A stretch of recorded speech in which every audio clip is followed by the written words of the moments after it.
Chester and you were the heart of Lincoln Park. You rapping and Chester singing, it was a really just a unique sound. Mm. And then to lose that connection with somebody has to blow your fucking mind. I can't even imagine the pain you were in. I would be angry with him. I think How there's did you do that? points when there's points when I felt that way. I'm sure for other people it was the same. Even fans too, by the way. And that's natural. That's normal. That's like one of the stages of grief, right? That's anger's in Yeah. there. What is it like to work with someone who suffers from depression? Not only is it difficult for him, but at the time you don't even understand the depths of it. Right. That's true. Actually, that part is important to say too, because nobody knew the depths of it. But did it scare you? In other words, did you say to yourself, At what you that knew? time, no, it was, let's go back to the beginning. When I met Chester, I didn't know his stories. As I got to know him, I would find myself oftentimes saying, I've never heard such a crazy upbringing, like such a crazy childhood, like running wild, like in the streets and doing hard drugs on the roof of his high school, just like just barely staying out of jail. And so different. And that's what made our dynamic what it was. It's like I didn't But grow did up it like that. I felt like I was an outsider because I was like a mixed race kid that didn't have like a community to belong to. Like I didn't identify with, I'm half Japanese. I didn't speak Japanese. I don't look Japanese. The white kids thought I was like obviously not white.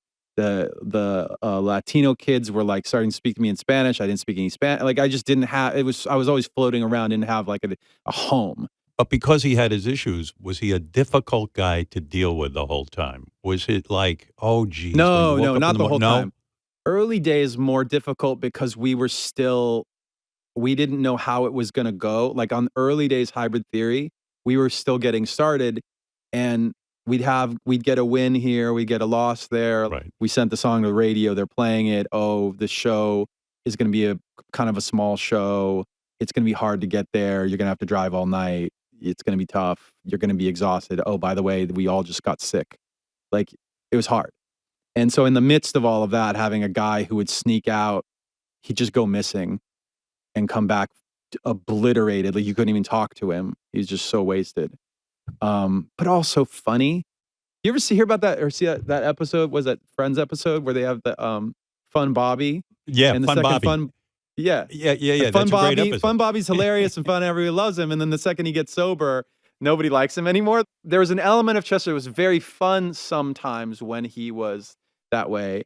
And then usually the next day, it'd be like so dark. You just like he's super hungover, he's angry at everybody, yelling at everybody, and you're kind of just like, just let him, let's get through the day. Did you doubt at any time that like, oh, no, Chester's gone, maybe I don't want to do music anymore? Was there any of that? Yeah. No. Of course. 100%. Yeah. 100%. It's like, for me, it just felt like too much. Like to get back on it and try and do some version of music and also be seen through the lens of what had happened. Yeah. Like for that to be attached. It was like being a member of a club that I didn't want to join.